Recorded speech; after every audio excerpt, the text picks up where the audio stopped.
My name is Ian Bick, and you're tuned in to Locked In with Ian Bick. On this week's episode, I have Billy Johnson, aka Facebook Billy, who spent time with me at the Oxford prison camp in Oxford, Wisconsin. Make sure you like, comment, and subscribe.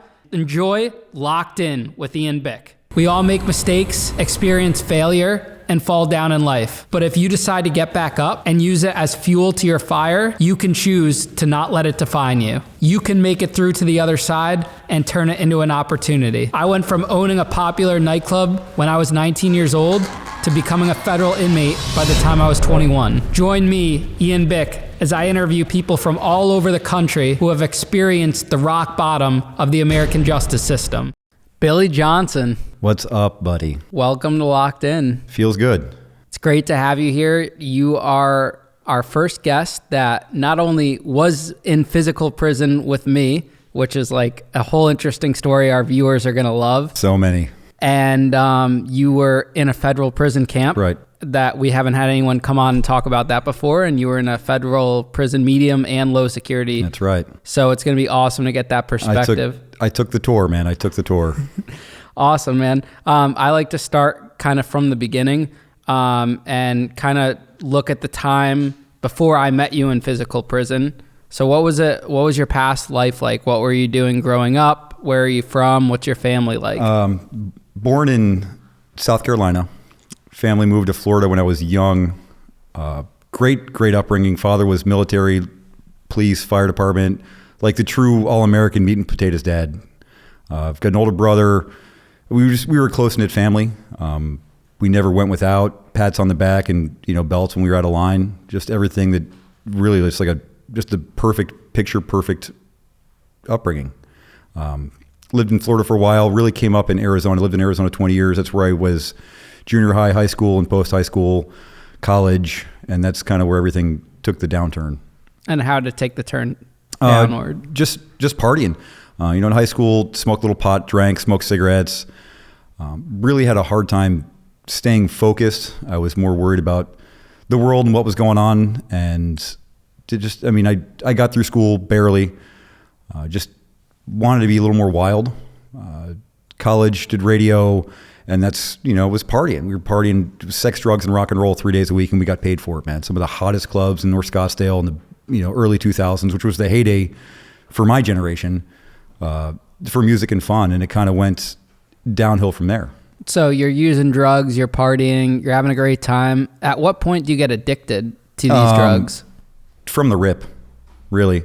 Early 20s, doing cocaine, drinking, but I was still functioning because at that point it was still a party. It was a Friday, Saturday thing. We'd bump and go and have a good time. And then I found less expensive ways to continue to get high, and it kind of took over, took my toll, and lost relationships with friends, had a, relationship with a girl that stood by me for 3 years. I destroyed it. I let the drugs destroy it. And what type of people are you like hanging out with? Are they criminals, or are they just addicts, junkies? It started as just your regular, blue collar people. And then of course, as the life progressed, it was addicts. It was pretty much anybody, man, that was getting high, and, really. And where's your family in all this? Are they trying to help you? Your parents? I wasn't living at home at the time. I'd see my folks, and I'd lie to them about what I was doing for work. Sometimes I'd stay there for a couple of days, couch surfing.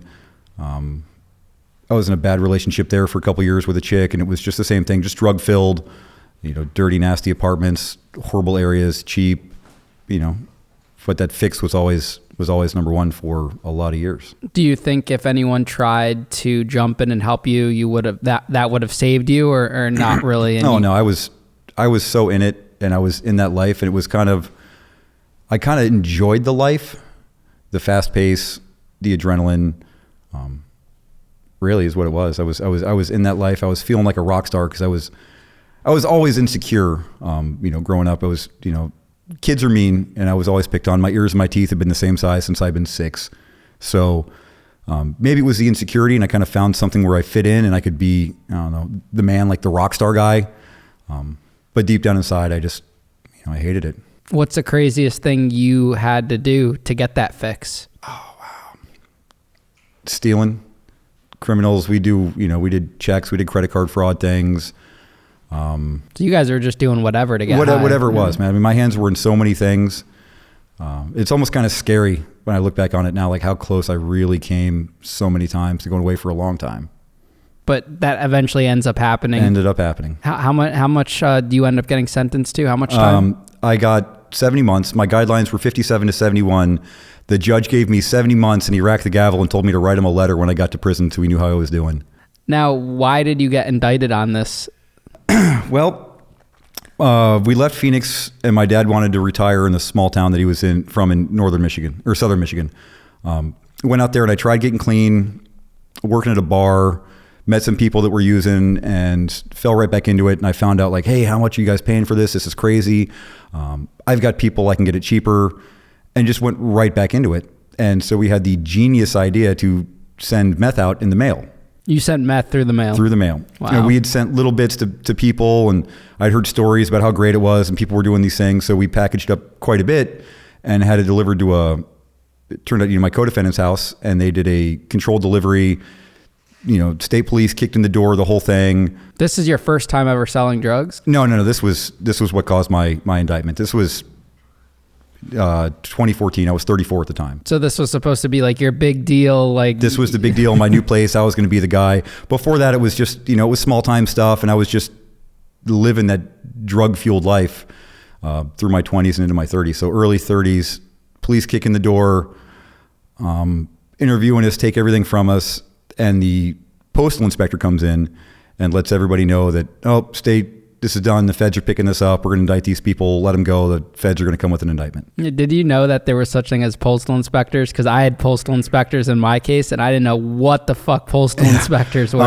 The rumor mill, rather than, thinking realistically, I was told, there's only one postal inspector on the East Coast, one on the West Coast, and they never check any packages. Well, it wasn't the postal inspectors, man. They were checking packages at the airport, and the dog hit on it.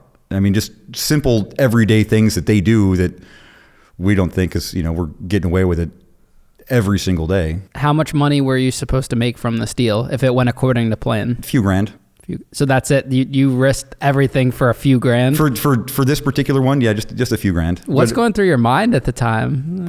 Just trying to get high. Wow. Trying to get high and be the man, really show off a little bit for this group of people that I just met, and, trying to just push my insecurities down, and really. So you're just high all the time at this point? High every day, smoking meth, just doing it, man, just reckless. Did you have any like near-death experiences at all where you almost overdosed? Yeah, I did actually at one point. Before this all happened, I was in Arizona, bad relationship, and I had a headache. I was arguing, this chick and I were just arguing, and she was a pillhead. She loved pills, and she had always had them in her purse, and what I thought were Excedrin were OC60s, and I took a few of them and realized what they were, and spent 4 days in a hospital in Kingman, Arizona. Had me an ICU, Narcan me, the whole thing, in an observed room. I remember one time I actually woke up and the nurse was pounding on my chest, telling me to breathe. Wow.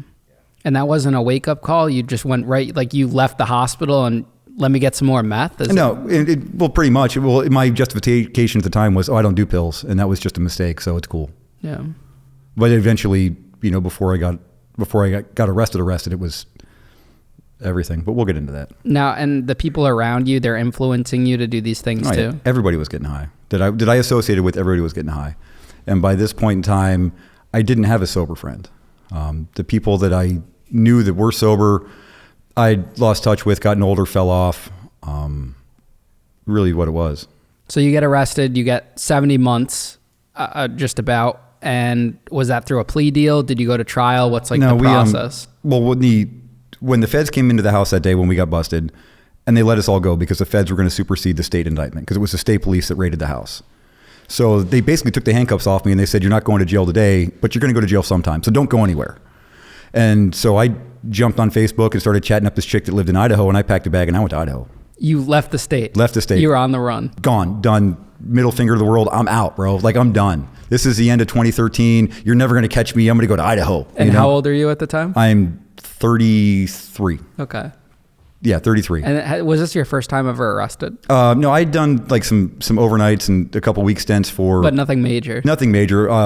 Doing drugs. I didn't have insurance in the vehicle. I get pulled over, get a ticket, wouldn't go to jail, or wouldn't pay for it, and I'd end up going to jail for like failure to appear or something. I did like 30 days one time for a bunch of failure to appears for some cities in Arizona. So you weren't like this big time drug dealer. It wasn't like your intent to become like this kingpin or anything like that. And honestly, dude, I was no good at selling drugs. You know, I got high on my own supply. I was no good. You're not the first drug dealer we've heard this from. I was no good. And I mean, everybody's, oh, you can sell drugs, make money. No, bro, because as soon as you have a bag, everybody that wants to get high is there. Oh, I'll help you out. I'll get you this. Cool. Like, what's a broken TV going to do me? You know, like the crazy tweakers will bring you crazy stuff to try to trade for dope, man. It's not a good life. But it's the drug dealers that don't do their own drugs that are making the killing and feed off of people like you. Exactly. They're the I don't know, man. I wasn't good at it. I was not good at it. You fled the state. What happens next? Living with this chick. It doesn't work out, obviously, because I'd met her on Facebook, and those never work out. They never work out, right? So I'm back and forth, and I'm between there and Phoenix for a bit, and I settled back in Phoenix because I knew everybody. I lived in Arizona for a long time. Doing dope there, the same kind of thing, but it's a downward spiral. And my dad calls me and says, "Hey, Bill, 2 cops showed up with a warrant for your arrest with a postal inspector. What's going on?" And my heart sank. He didn't know you got arrested at this point. I had no idea. Wow. Nothing ever came back to them. He was dealing with, my mom had a lot of health issues at the time. And he was kind of, he was caught up in that. And he was just retired, and I wasn't staying at home much. And I'm like, "No, Dad, I got no idea what's going on." I hung up the phone. And my heart sank. And I remember I cried. And I just went wide open with the usage at that point. We were couch surfing. We were staying in nasty motels, stealing copper. Like, we were, at that point, I was too afraid to live, too scared to die. I was in the pills, I was in the heroin, I was in the meth, whatever it took to numb that pain and just to hide that, I did it. It's a full-blown junkie at this point. Full-blown junkie. 5 months straight, harder than I've ever been before. How long did it take for the law to catch up with you and for them to catch you? Kind of a cool story, actually, how I got caught. I'm really happy that it happened. I was homeless, strung out at a Burger King in South Phoenix with a friend of mine, and we had $100 between us that we just borrowed from her mom. And we're sitting there, and I got a napkin, and I wrote, "God, can I get some help, please?" And I put it in the window of the Burger King. And we got a cheap room. We was like 4 of us in this little 1-bedroom, like we're sleeping on the floor. And the cops came in the next day doing a warrant sweep because it was just a nasty hotel, and that's what they did. And they were looking for this chick who rented the room. And I've got a warrant. I'm wanted by the feds. I'm 140 pounds. And I'm like, "Take me to jail. I'm done. Let's go." And by this point I was starting to get sick from not having the drugs. I was done, dude. I looked horrible. I keep my mugshot on my Instagram as a reminder for me and for anybody else out there. So you felt relief when you got caught that day? Total relief. And I didn't think I was going to go away like I did, man. I had no idea what I had in store. How hard was it for you to get clean from that point to going to prison? Like, did you have any side effects those first couple weeks in prison? I was so sick. Anybody that does any kind of opiate goes through withdrawal. And it's the worst flu you've ever had in your life, and it lasts for weeks. Can the prison do anything for you, or are you just sitting there like dying inside? I detoxed in Maricopa County Jail. And if anybody's heard of Sheriff Joe Arpaio, the toughest sheriff in the nation, his jails suck, bro. 2 meals a day. I let him know as soon as I came into intake, "Listen, I've been doing meth, I've been doing heroin, I've been alcohol, the whole thing." And they kept me in medical for 72 hours on a mat just so they could watch me. And I'm shivering, nauseous, diarrhea, throwing up the whole thing, dry heaves. It's horrible. And they'll give me like some aspirin and water. And they monitor to make sure I don't go into seizures. And then they send me to a pod.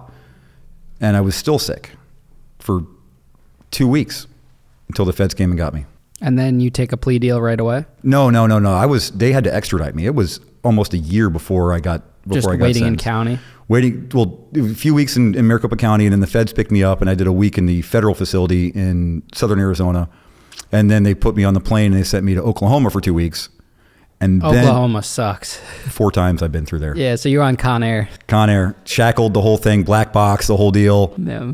Because I saw the judge, and they just were going to extradite me, so I had no security level. So they put me in the back, on the inside, the whole thing. So I didn't actually get back to face my charges for like 5 weeks, 6 weeks. And by that time I had, put a few pounds on. I wasn't sick. And the reality of what I had done was starting to set in. And what's going through your mind when that reality hits in? First question I asked, did the feds give a bail? Can I get out of here for a bit? After you just tried to run away. I know, right? I've got 11 failure to appears for traffic violations thinking they're going to give me a bail. And so I get back to Michigan where my case was originally, and they send me, I do the initial hearing, they take me to jail, and they send me down for the bail hearing, and my parents show up. And my mom had early onset Alzheimer's as a result from a head injury from a motorcycle accident they were in. And by this time she had like no idea who I was. She wasn't talking much. And so, but seeing my parents there in court when I'm facing these charges, it crushed me, man. And at that point it was just like, God, like, who have I become? What did I do? And you just, as you know, from being locked up, like you look back on your actions, and as an addict, you slowly devolve into this person that you never thought you would be, because you lose all track of time. Days, weeks, months, they all run together. And so what seems like a few months is really just, it's years. And you don't realize how far you've come until you're actually able to be taken out of that situation and look at, oh shit, like this is real, I wonder if your parents were almost like relieved in a sense though when they saw you, because you're looking healthier, you're Absolutely. off the drugs. I knew they were, and it killed me, man. Like I was always really close with my parents. We rode motorcycles, we camped, we fished, family vacations, like we did all the stuff together. And then through using, I kind of got away, but I would still always make time. I still always check on mom, make sure dad was all right. A lot of sentimentality because they were going through some financial times. So anytime I had extra cash from my hustle, I'd always break them off. Like, oh, I picked up a good remodeling, bathroom remodeling job. Dad, here's a couple $100. And in reality, I was doing, credit card fraud and all kinds of other stuff. Yeah. And we don't really think of it at the time, but sometimes going to prison removes us from negative situations that, could bring us down an even worse path. And we think like in the moment, wow, it's prison. This is terrible. It can't get any worse, but we don't really think sometimes it could get worse. And that kind of saves us and puts us on a path that we would, in a positive way, that we would never expect before. Absolutely, man. It saved my life, bro. And it wasn't till weeks later that I was sitting in the 4-man cell, which was horrible. I mean, 4 men literally you're locked in the cell, 4 men, you've got a TV and a shower and a toilet in there with a sheet hung up. So anytime anybody's shitting or pissing or farting, you're smelling it. It's like right there. Just kind of thinking back on that, and one phone call a week to my parents to, because that's all we could afford. I mean, they were hurting for cash. I wasn't, can't ask them for money. Yeah, absolutely. Now you get sentenced. Do you think you would have got less time had you not ran and went on the run? No. Did they use that against you? No. With the feds, they've got sentencing guidelines. And I had, like you were talked about in one of your other shows, they use, even uncharged things against you. The feds don't lose, man. I mean, it's the United States government. When they want you, they're going to win. So they had brought up like the misdemeanor driving on suspended license. I had a misdemeanor shoplifting charge. So they'd stacked all those. So my guidelines were 57 to 71 months. And I'm like, all right, cool. Maybe I'll get the low end. Maybe he'll give me the 60s. Never had a felony charge before. I've stayed out of trouble like all 10 months that I've been in jail. And no, that didn't. He gave you the max. He gave me 1 month shy of the max. And he said, send me a letter. Send me a letter. Did you ever send him a letter? No. That judge had a great nickname. He said he would retire when he gave out like 1 million man years of incarceration. He'd been on the bench like 20 years. He was just a hardcore old school judge, man. Yeah. What prison do you go to after you're sentenced? They send me to Gilmer, West Virginia. And you go to I started out a medium. Why was it a medium that you got sent to? Grand Prairie, which is like the headquarters for the BOP where they do all the classification and paperwork, they didn't do their job. They didn't verify my education, none of that stuff. So when you have education and job experience, things like that. Those help you when they classify you for less risk, more risk, however they do it. So they had me with medium points. They didn't verify the fact that I graduated high school, that I had college education, my ties to the community, anything like that. So they sent me to a medium, a step down yard, guys that had done 20 years and still had 20 years left to go. And here I am, just a young, skinny, I call myself young, in my 30s. I got hair down to my shoulders because I hadn't cut it in 2 years. Completely lost. What's a medium federal security prison like for this white kid in his early 30s that's, just coming off of being a junkie? What's that like for you? Scary. Scary as shit, man. Scariest fucking day of my life, really. Con Air, 3 stops, drop us at an airport, on the bus for 6 hours, shackled, the whole thing. It's cold. It's November. We didn't get to a unit till like 2:00 in the morning, and they put me, it's very political, very, very, very political. And they put me in a cell with people that weren't on the same kind of time as me. And so instantly, like, you're up the next day, you got to go see your counselor, you got to change cells, got to find your people, got to get your JNC so they know what you're in for, make sure you're not a sex offender or anything like that. And then your people come up to you like, hey, who you run with, who you want to sit with, great, yada, yada, yada. Here's some toilet paper, here's a pair of shoes. We need to see your paperwork. You got 10 days to get the paperwork in. I'll show you how to write it. Here's mine. Make sure you're good. And it's, well, okay, what do you need to see? Well, we need to get your PSI in. Well, you can't. We won't let you send that in. Oh, there's a way to get it. And so they push you. And then people push up on you to see if you're tough. So if your people go to war with somebody else, they want to make sure that you're there. And who are your people in prison? At that point, I didn't know who to sit with. I didn't know what I wanted to do. And I told them, I'm like, listen, I'm not on racist time. I'm not on gang time. I'm not on drug time. I'm in for a small time drug thing. They screwed up my points. I'll be to low in 6 months. And so I just sat with the white guys. And how did you survive like those 6 months to a year to get to the low? I stayed to myself. I worked out in my cell. I'd hit the yard, do some jogging, but I had a few friends that we'd cook with, but I didn't click up with anybody because there were people there that were like me that didn't want to get involved in any of the hustles. They didn't want to gamble. They didn't want to do drugs. They didn't want to do anything. They just wanted to do their time and go. And the older heads, the older guys that were doing time, that ran the yard, they knew that. And they just, they left me alone. I didn't get in any fights. I didn't do anything stupid. I did my time. Now, if you go into these higher security prisons in the federal system with that mindset of staying out of the way, is that acceptable? Or do you have to be involved with something and guys have to, check you and get you involved with certain things, or are they just going to leave you alone? Well, it really depends on the unit. The unit that I was in was pretty chill. A lot of the older heads were in that unit, and they left me alone. And my unit job was I was the recycling orderly. So when they would call for hot trash, I'd take the soda cans out of the recycling bag and take it outside and drop it off. And I could type, and I was educated, and they saw that. So if people needed something typed, legal paperwork typed up, or a couple guys had business plans, they were wanting to do businesses when they got out, I'd type it for them. I'd go to the library, they give me we had typewriters, and you had to buy the ribbon and buy the correction tape, and so they'd have all that. And I'd spend a day in the library typing up these things for these guys. And it was cool because, unfortunately, a lot of the people in the prison system, they don't have the education. At that higher of a security level, they don't have educations. A lot of them are getting GEDs. I had one kid, I would help him, study for GED. And they saw me kind of giving back, but I wasn't gambling. I wasn't doing drugs, but it's all there. People coming up, you want to get high, you want this, you want that. No, I'm cool, man. What's the sleeping situation like in a medium prison? We had 3-man cells. 3-man. Oh. Which was, they had passed a law, the feds did, because of like the size of the cell, they were only allowed to have 2 people, but they still had 3 people in there. So we had 2 bunks on one side, a top bunk on the other, and then lockers. And they were 10 by 10s, and you had a toilet right there. And they would lock you in at 9:00 at night, and they'd pop the doors at 5:30 for breakfast. And they'd lock you in for the 4:00 count for an hour. Wow. And then on weekends or fog count, they'd lock you in at 10 for an hour in the morning.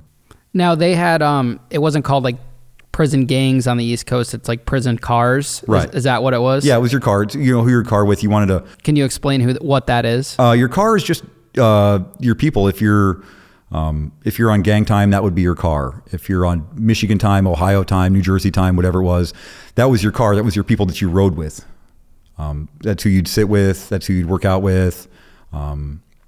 If they had beef with another car, that's who had your back, and that's whose back you had. But you were just staying out of the way, not getting involved with any of that. No, I didn't, dude. I didn't want to, because I knew I was scared, man. Honestly, and I'll put that out there. I was scared. I didn't want to mess around with anybody. I didn't want to get stuck, because you hear the prison stories and you get there, like, it's real. Like, I saw some nasty fights, dude. What's the craziest fight you saw? Two dudes actually got into a sick fist fight in the middle of the unit at count time at night over a stamp. One stamp. And it was 2 tiers, and the cop was locking down at the top, was literally making the rounds, locking the people in the cells. And they went at it. And he looked down and he pressed the deuce button on his radio, and yelled for everybody to lock down, and just kind of kept doing, like, he didn't even want to get in the middle of it. And they went at it for a few minutes. And, the cops came in, maced everybody. So the whole unit smelled like mace, and everybody was coughing and hacking for a week. But I mean, I've seen some good ones, dude. Are you dabbling with any drugs? No, I am completely 100% clean. So you've been clean since the day you got arrested? March 4th, 2014. That is crazy. Just hit the You see a lot of addicts that go to prison because the prison system has so many drugs in it that they're just right back to doing it. It's easier to get stuff in prison than it is on the street. Was it just a mental thing for you that I know I can get it in prison, but I don't want to be that person anymore? I was done. By the time I got arrested, I was ready to be done. I wanted my life back, dude. Do you think you needed to get that much time in prison to change as a person? I want to say no, but I really don't know.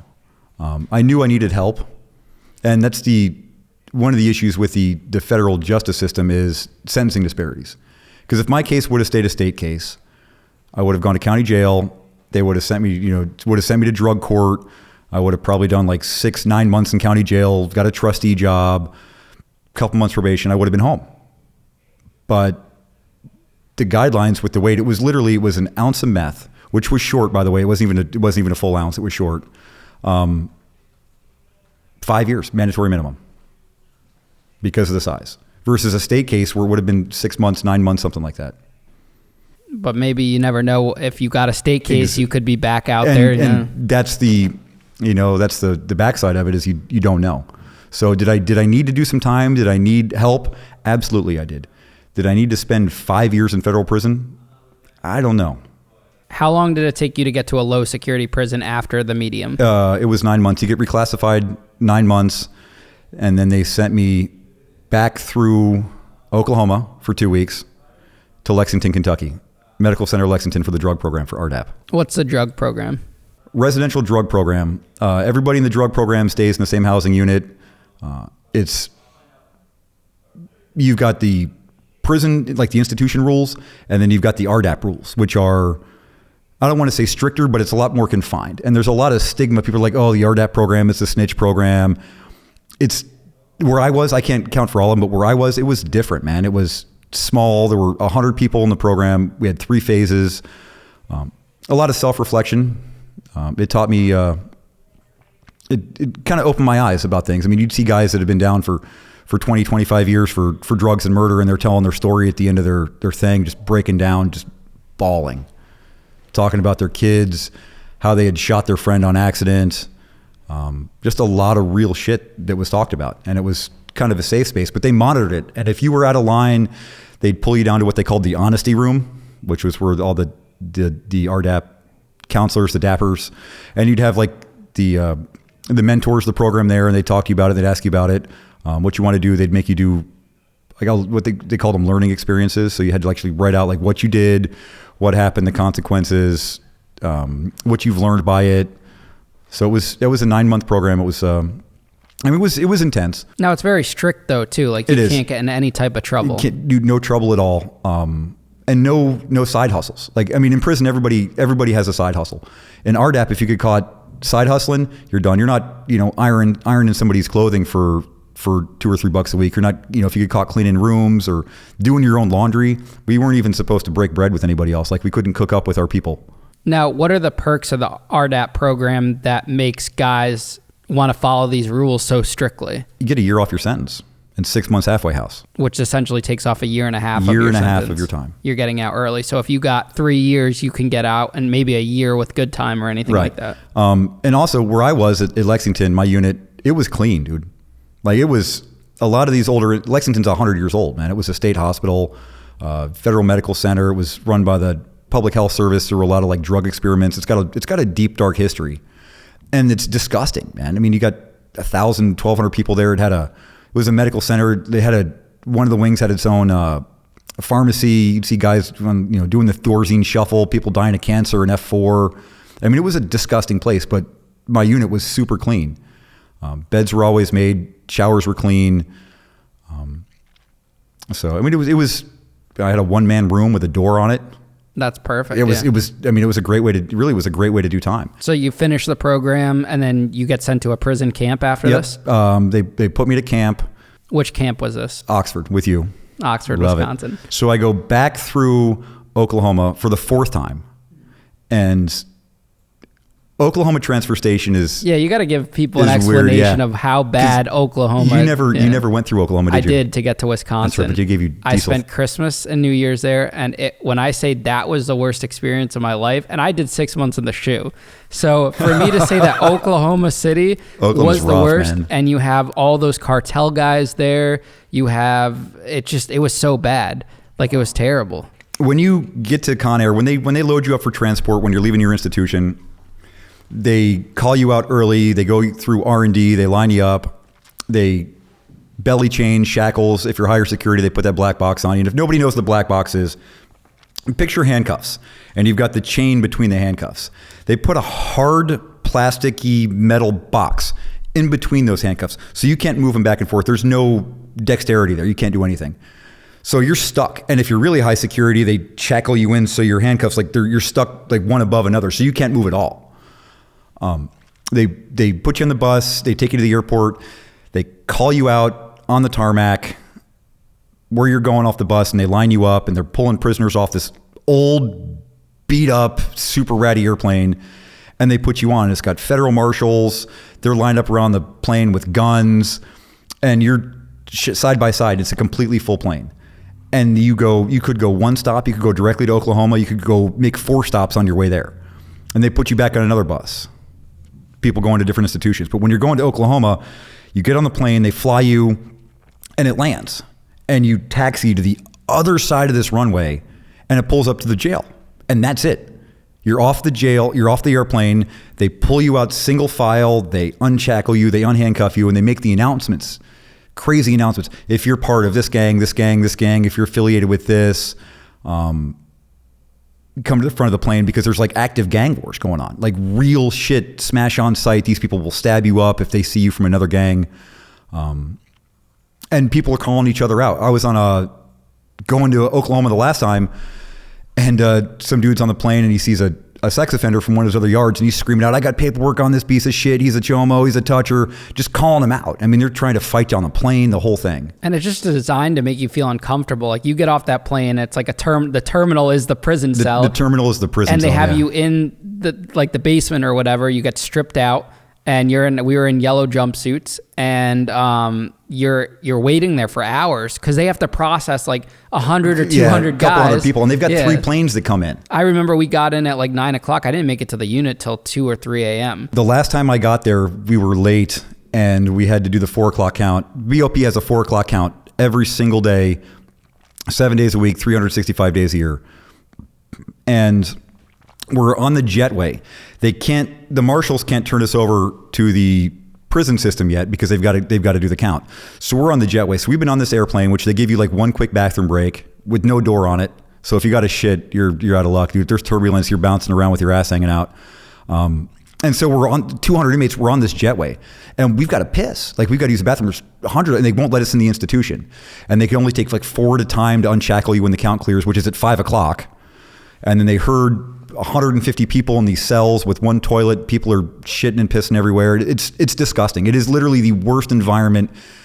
And these cells are big concrete brick buildings with a stainless steel toilet. And you have to shit in front of everyone. Shit, piss, and everybody knows what stale urine smells like, dude. Multiply that for 20 years.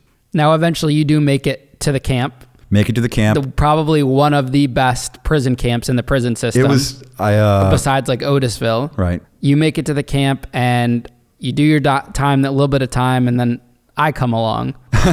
What's your first impression of me when you meet me at the prison camp? McLovin. Now, I had that name before I even got there, but you were the first person at the camp to call me McLovin before I said what my name was. Because you look like him, man. We're like, here's this nerdy white kid. Total suspect, man. Total suspect. But you knew sex offenders couldn't get to a camp. Yeah, sex offenders couldn't get to the camp. Well, even before I got to the camp, when I did my last 2 weeks in Oklahoma, they sent me to MCC Chicago. Terrible, too. I hated that place. To get to Oxford, you have to go from Oklahoma to MCC, and then from there you take the bus to there. Met a buddy of mine actually in Oklahoma, too, that we rode out with. Got my first prison tattoo on the 23rd floor of MCC by a guy who's doing 27 years right now for smash and grabs. Get to the camp, settle in.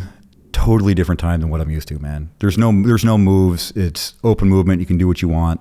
What's the dorm setting like at the camp? How many inmates are there? When I get there, there's 80. Camp's built for 200. There's 80 people there. 4-man rooms with only 2 people there. I've got 2 jobs. I got a great job in the kitchen. I'm the camp driver, so I can, I take the keys to the minivan at 2:00 in the afternoon, and inmates that are working at facilities a mile away, I got to pick them up, or if one of the administrators or the cop has to come up from the main institution, they call me. If it's raining or snowing, I got to take them around. There's dogs there. There's a dog program. We're playing softball. We're playing volleyball. It's crazy. Now, the camp's so small that when a new inmate comes, it's always like a big deal. Totally. What was like the talk about me? Like not knowing my name, but just like that new person that was coming on the campus. Just wondering who this new kid is. And where I came from, where I started going to prison, is when a new person hit the yard, man, you had the greeters would go out, would talk to them, check their paperwork, do their whole thing. Well, camps are primarily white collar criminals, short time guys, bank fraud, wire fraud, things like that. And so for me, they drop me off the bus, like, here, throw that stuff in the dumpster and walk in. We're like, we're not handcuffed. We're not shackled on the bus. It's crazy. Yeah. Everyone else that's going the medium shackled, but at the camp, you're not. Exactly. I was shocked. It was nice to not be shackled. I'm standing outside, bro. Like, I'm out, actually, like, I'm in the parking lot of the camp without a guard around. Now, when I'm introduced to you at the prison camp, it was like the first couple days. Right. You're introduced to me as Facebook Billy. I want to know why you got the prison nickname Facebook Billy. All right, not one of my finer moments in prison. Contraband is everywhere, and at the camps it's wide open. And I had this genius idea to get a phone. Now with RDAP, I got a year off. Stipulations being, if you got a 100 series shot or a high offense shot, you'd lose that year. Well, I've got a phone. And I'm flicking up with people. Like, I had just lost my mom a few months prior to that. I wasn't able to go to the funeral. I'm dealing with my own things, not making excuses, but I was in a pity pot, man. I couldn't say goodbye to the woman that gave birth to me and raised me. And that was, that hit pretty hard. And I'm sending pictures with people, and I'm on social media, and I take a picture of myself in my bunk, and I send it to some friends. I've got this genius idea. I'll just post it as my profile picture. I mean, nobody knows. Fuck, I'm in prison, dude. What's going on? And the very next day, I'm working in the kitchen, and I made this awesome pasta salad, and the guard wanted one, so I gave him one. And as I'm walking to my room, they page Billy Johnson. They never used my first name. And whenever you get paged to the office, it's never a good sign. Out of nowhere. It was a Friday, and I walk back, and he turns his computer monitor on, and there's that picture of me. He's like, "Where's your phone?" I'm like, "What the?" Do you give them the phone? Oh, no. He closes the door, gets on the phone, comes back in, and he gets on his office phone, and he opens the door. He's like, "Where's this phone at?" I'm like, "I don't know what you're talking about." So they go in, and they wake up my cellie, and they tear my entire room apart. I had this phone a week. A week. How much did you pay for the phone? $500. Totally destroyed. So pissed off. And of course, at the camp, everybody's poking fun. Everybody's talking shit. Got rid of the phone. I get a 100 series shot. Guilty, because there's no denying it. It's a picture of me. Did they take you the shoe, or you were still out of? No, I stayed on the unit. They wrote the shot, and then they rewrote it, And then I went to DHO and I tried to fight it. And I lost that year because I got that 100 series shot. Now, normally when you get a 100 series shot, you lose 33 days of good time. Commissary restriction. I lost a year plus 2 months halfway house. So 14 extra months I spent for making one stupid choice. Just being reckless. People get careless. They get complacent. And we see it all the time. And people just being stupid. But I got that name actually from one of the guards because I was a camp driver. I didn't lose my job, nothing like that. But he actually paged Facebook Johnson to the office. And at that point it stuck. Like they wrote a song about me and they hung it on the bulletin board. And even the kitchen cops were talking shit about me. You were a camp legend, man. I know. It was crazy. All right, let's get into it. Contraband at the camp. What's that like? What's coming in and out of the camp? And what's like the price range? Pretty much everything and anything you want. Price depends on who's going to hustle it in for you. I was working out every day because I went into prison. I was 145 pounds, man. I was sucked up, scrawny. I think I could do like 7 push-ups. And when I met you, you were all jacked up. I was getting it in, But that's all we did. We'd get up, we'd work out, we'd take a nap, we'd run 3 miles. We'd be doing burpees. It was just stupid. Like, what am I going to work out? And it was like, oh, you're never going to do it on the street. Well, it's cool. I just passed the time. But so I would get, I had protein powder. We were getting stuff from the kitchen. I think I still actually owe you $2 for eggs. I got some mackerels I'll give you. Yeah, I remember I was just, I didn't need the money, but I was just like, it was fun. Like I was just loading up onions, peppers. And they didn't care, we were so low security at that point. We didn't have fences. We had dogs. We had vehicles. I got yelled at actually one time. We had a big 4th of July, our rec party, because they do rec events just for things to do as recreation sponsored. And we had 5-on-5 volleyball tournaments because we had a sand volleyball court there. And I was the camp driver on the weekends, and I got the key from the guard. And I'm like, hey, in case they page me, I need the van key because we're going to be out here playing volleyball. Well, I pulled the van over by the volleyball court and we turned the music on. And we got busted for that. I got yelled at because the officer of the day came by to do her weekend walk and walked right up on us with music blaring. There's like 30 of us playing volleyball. I got yelled at for that. Everybody talked shit to me about that too, all the cops. What's your prison hustle at the camp? I was in the kitchen. So when I first started, I, onions, bell peppers, eggs, things like that so people could cook because we were trying to, throw that in a rice bowl. And that was it. And for the most part, the kitchen cops were cool with it. If you wanted to take a couple eggs out, you could.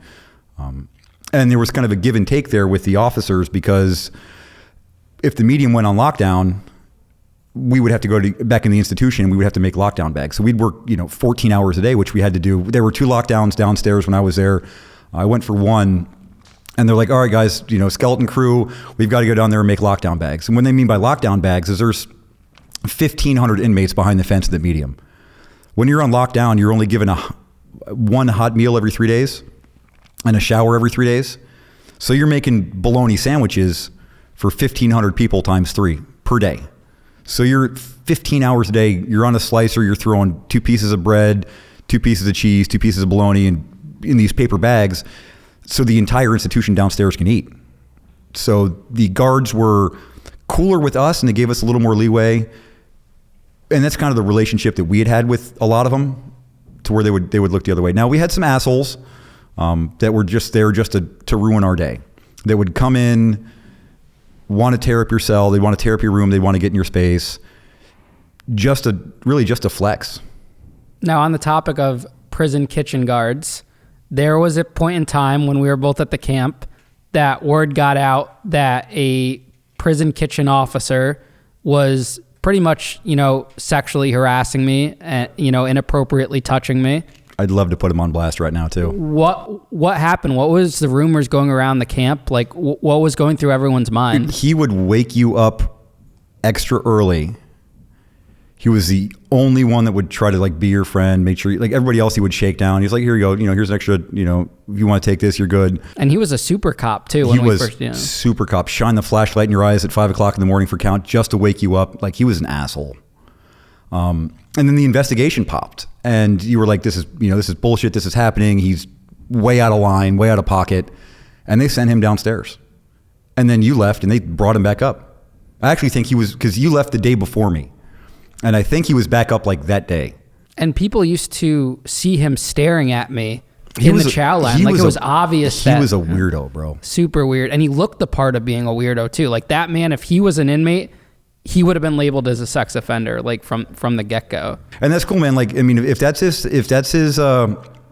preference, you know, if that's the life he's going to live, cool. But you don't cross that line, man. To put people like that in that situation, that's just, you know, it's none of my business who you want to go home with, as long as they're not a kid, male, female, whatever. But what's the craziest thing you saw at the prison camp during your time there?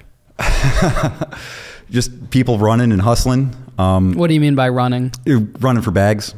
And describe that process. Running for contraband, people taking off after count, middle of the day, running into the woods, getting things coming back. And it happens at every camp. I had a partner of mine that at one of the other camps made a dummy, which it happens all the time, because I see in the news like, oh, you know, inmates walked away from this camp, but they made a dummy.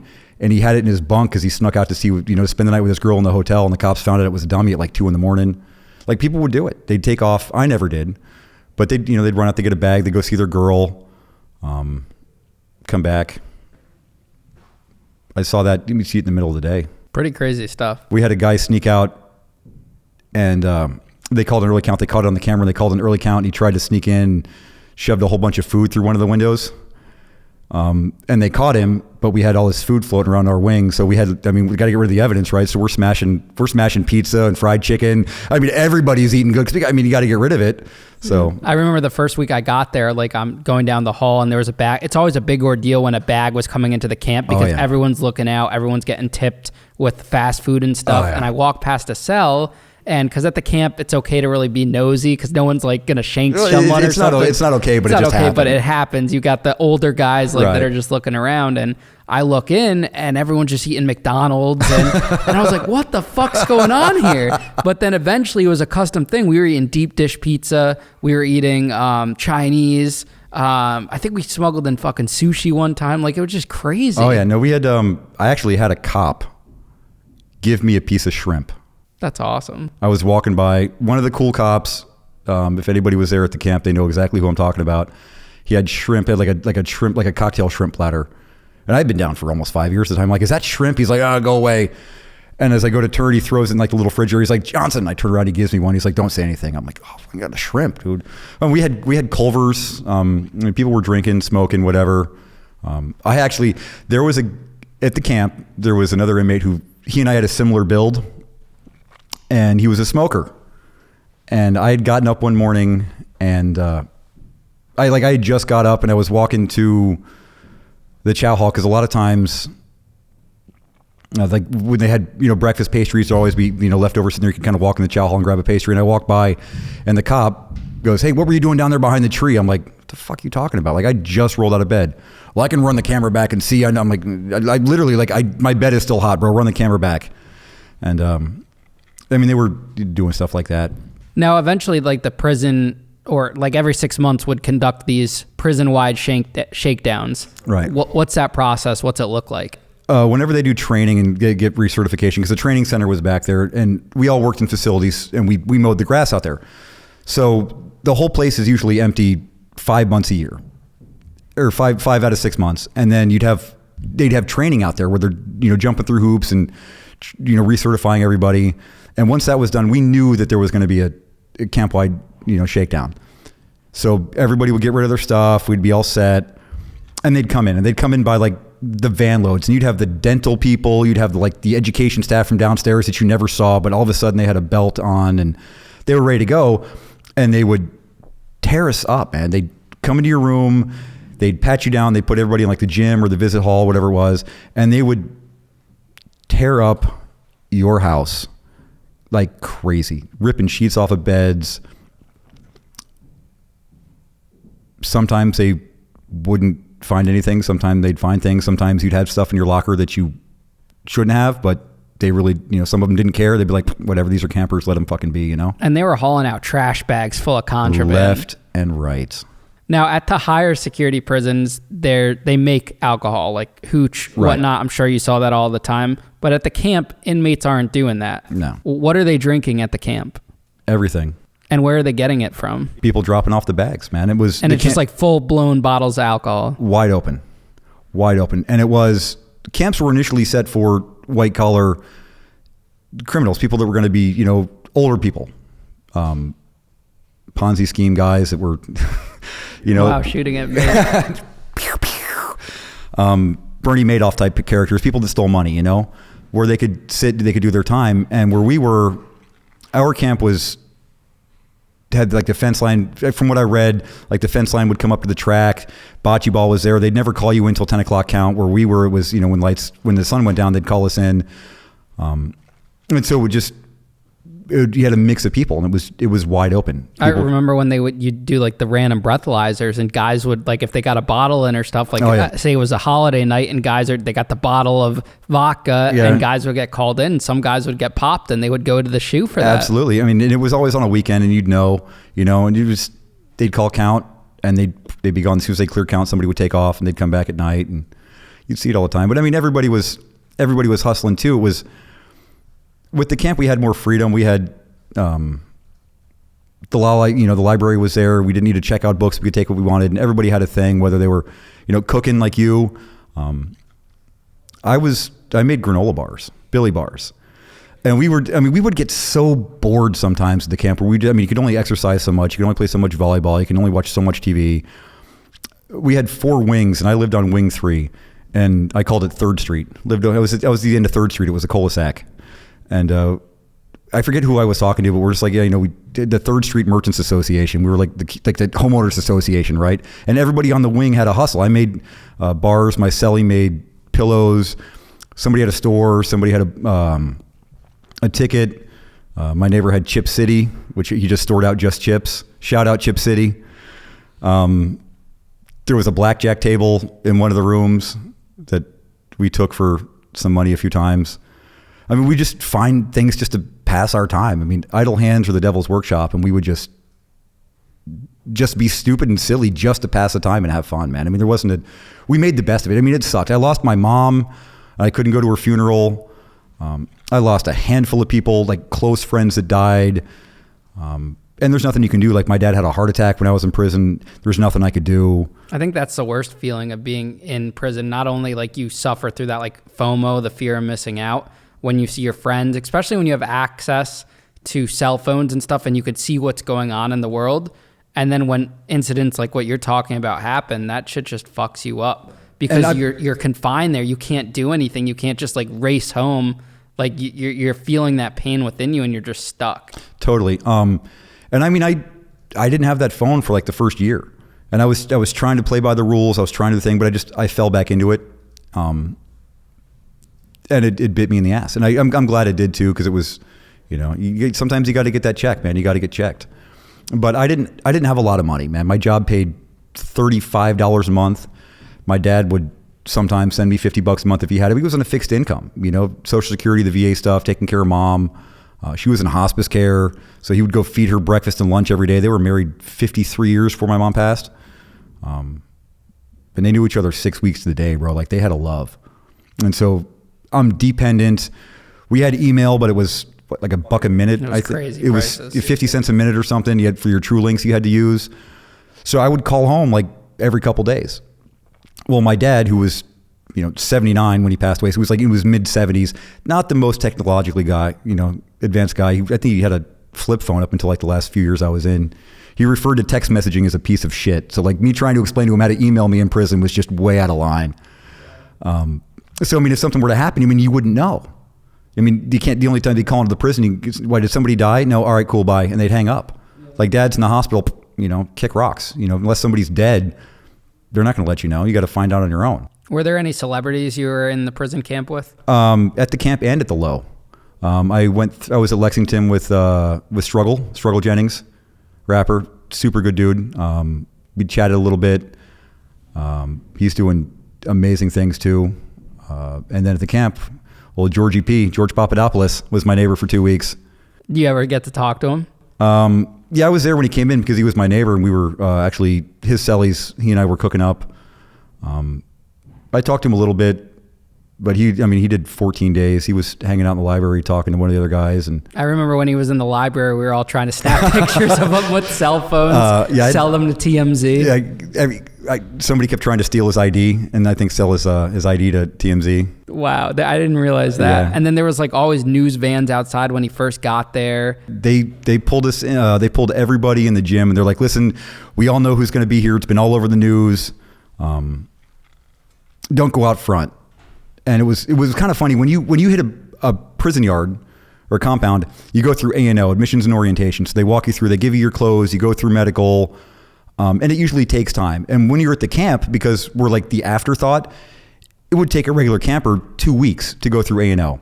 When he hit that unit, dude, his A&O was done in a half a day because they knew he had the hotline, and they wanted to make sure they put him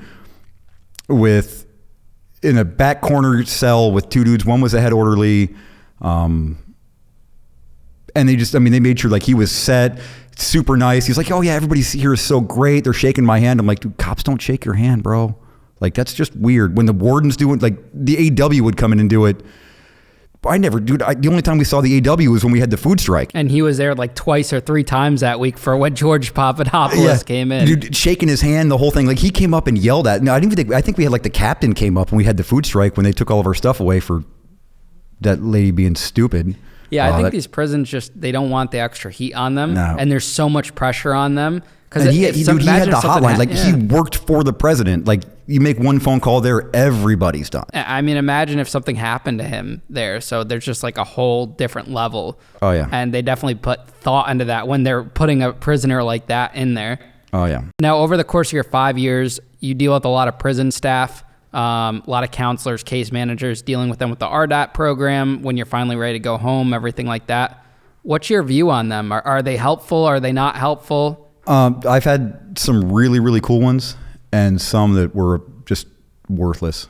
Didn't want to do anything. Union protected. They didn't care. RDAP, it seemed like the DAP counselors were there. I mean, they were all psychologists, psychiatrists. There was one there that was super, super cool. The lady that was she was my primary.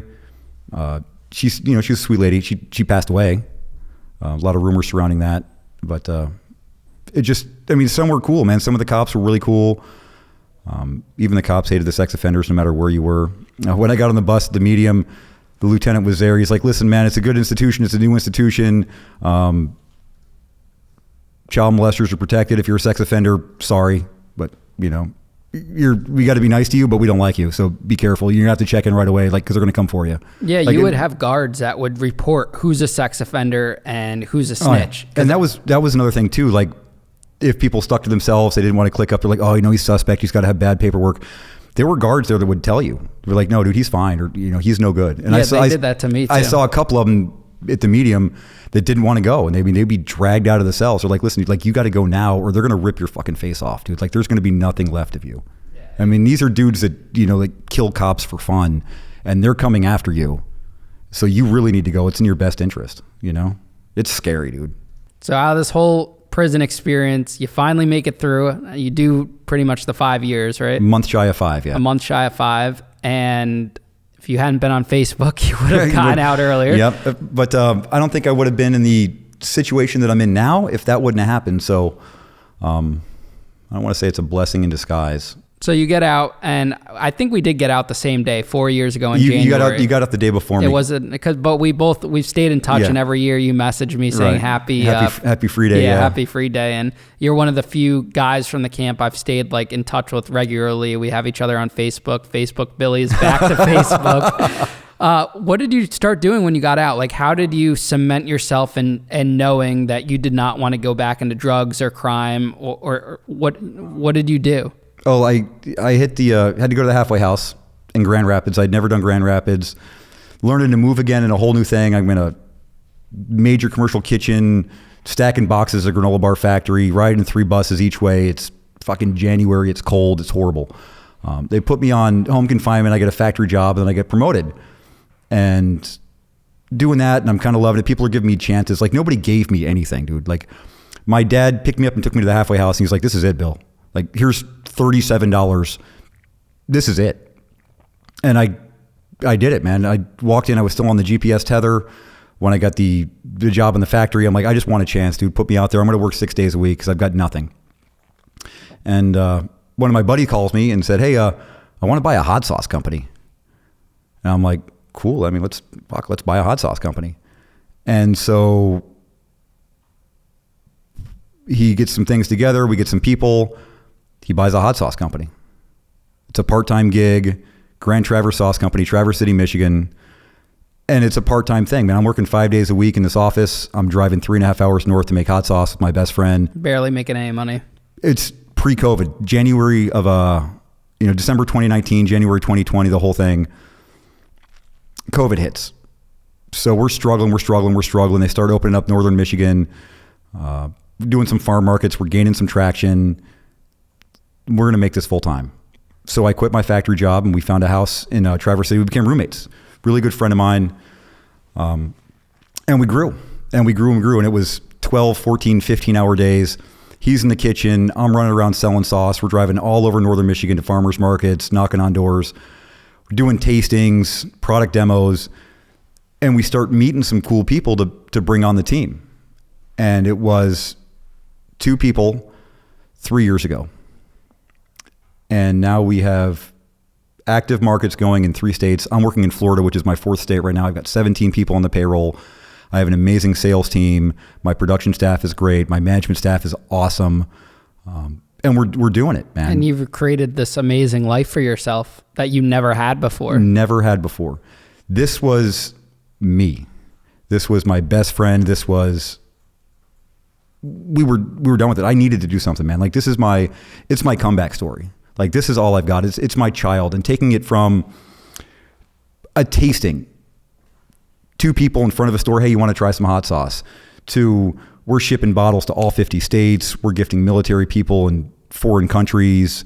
We're on UK YouTube hot sauce channels. But you know what the craziest thing about this is that you would not be here in this position with this company, this successful company, if you were not a drug addict, if you never went to prison. You know, like everything in your life brought you to this point. It is crazy to think about it like that. Like I've done a lot of shit things in my life and I'm still not perfect, man. I still struggle every day to try to be better than I was yesterday. But yeah, if I hadn't gone down the road I was in and put through the hard times, I wouldn't be here. And it's, I see it with you too, man, because it's a grind. And anybody that's fallen on hard times, anybody that's made the mistakes, that's gone to prison, that's fucked up, it can be done. Nobody owes you anything but a chance. Fill out that application, be completely honest with them. Yeah, I'm a felon. I did whatever. Put me on the floor. Let me do this. I was stacking boxes at a granola bar factory. It was 16 hours a day. I was out of the halfway house. Snow to my knees. I had no idea where Grand Rapids was. Southern Michigan, seasons change. There's no AC in the factory floor. I'm working 6 days a week building box trucks and step vans, sweating, GPS tether. If you want it, you get it, dude. But even if they're not giving you the chance, go out and create it. Exactly. Like I got lucky and got a great corporate job with Whole Foods when I got out, and I grinded through that. And when I realized that wasn't for me, it's not like I could go say, hey, I need, someone to invest in this idea I have. I had to go out and create it on my own. I took a risk, I hit the pavement, and life has just came full circle for me. I went from promoting concerts and producing these shows with the biggest names in the country or in the world, and now I'm sitting here producing this podcast, producing the cooking show. And it's just like everything in my life brought me to this point. I went to prison to meet all these connections and to get that experience that is so unique to my position because of my age, because of my background. And now here I am doing this, and that's just like, it's so crazy to think about. It's easy to, come from a wealthy family and to be handed a business or, get into a good college. It's a lot harder if you start from literally negative. You're coming out of prison, you have the whole world stacked against you. And to be able to take that and turn it into something, not a lot of people are doing that. I had some people take some chances on me, take some risks. And that's all I asked them. I was like, listen, just put me to work one day. Let me show you what I could do. And And that was what was told to me when I was talking to one of my supervisors. I'm like, listen, I can do this. I can do these like actions, bro. Words are nothing. Show me. Do it. So I did it. And people would see that. They're like, okay, well, maybe, we could do this. And I mean, in this whole time of me from my early 20s till literally about a year and a half ago, 2 years ago when my dad passed away, I didn't have a lot of contact with any of my family because they saw what had happened. They saw the progression. And so the hard work now, the grinding, trying to be the best person that I can be, they're accepting me back. And Grant Cardone actually said it best. He's like, if people aren't good, don't have them around, because he had a rough life too. I don't know if you follow Grant Cardone a little bit, but there was a time in his life where he even said, he's like, my family shouldn't have been in my life because of what he was doing, the life he was living, the drugs, the whole thing. And look at him now. Like, it's the grind, dude. If you want it, you can be whoever you want to be. You can do whatever you want to do. You just have to do it. Now, throughout this process of you building, this successful new life for you, you experienced some loss. Your father passed away. Lose my father 2 years after I got out. Do you feel like you were able to rebuild that connection with him and end things on a positive note? I really do. My dad and I we got close, man. We were so different. He was so stern and strict growing up, and I didn't respect the discipline. And when I got out now, he got to see me, just grow this and just be a better person. And we would just take drives to eat. We're going to church together. We had a lot of fun. And then when I moved to Traverse City, he came up and we do dinner. Went to the casino one night and sat on these big, stupid, overstuffed couches, and we're placing football bets. And Dad's like, "Oh, I like that team. Pick that one." He's not looking at lines or anything. And he hits on like a halftime over bet. He's like, "I told you what I was doing." I mean, just little things like that we did, just drives and food. And I used to see you post pictures all the time, and I was like so happy that you got to have that relationship. We had so much fun. Do you think it made him happy to see that you went from literally this bottom barrel junkie to becoming successful? Absolutely, man. It was, we had my older brother and I and him together, and we all went to church for a Christmas service, and we both got sick, and Dad was in the hospital, and then they needed to put him on the ventilator because he was 78 years old at the time, almost 79, a lot of issues. And I found out later after he had passed, when I had his phone, like he was texting, the assistant pastor at the church, like, Billy knows what he's doing. He was ready to be with my mom, man. I mean, we're strong in our faith, and he was ready to be with Mom. He saw me turn my life around, and he was done. He did his job to see that I made the right choice, and he was there for me, and it was his time to go and just let me take the reins. And that's something, like I think about every day, because my father's getting older. He's turning 78, 79 this year. And like, I'm so determined, like that's something that drives me, because I want him to see, that I've been able to turn this around, because he's proud of me now, but I want him to see like the full success. Like I want this to go full circle. Everyone gets paid back. I could pay him back for all the money and times he saved my ass.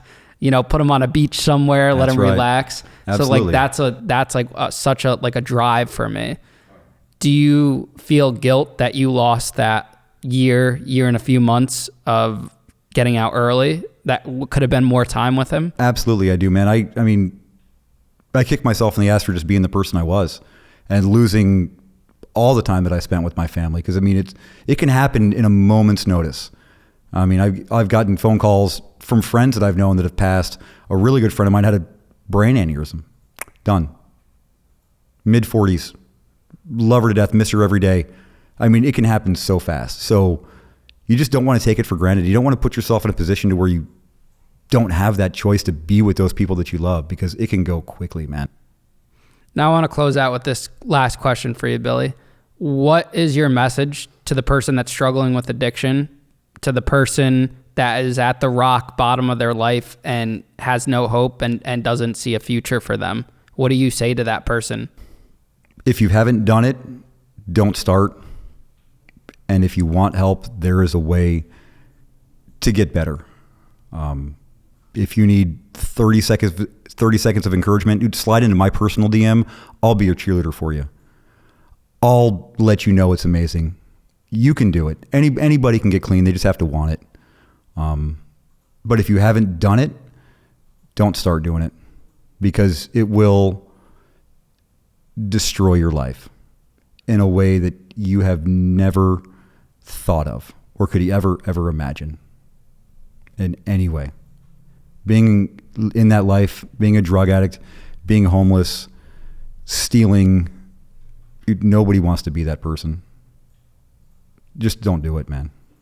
Billy, thanks for coming on Locked In, man. Pleasure to see you after all these years. Been fun. Thanks for keeping in touch, man, throughout all this. And I'm so excited to see you grow. Excited to try out that hot sauce. Bring it. And yeah, man, just keep being you, Billy. Keep being that energetic, person that I met back at the camp, and you're just awesome, bro. Perfect. Good times, brother. Thank you.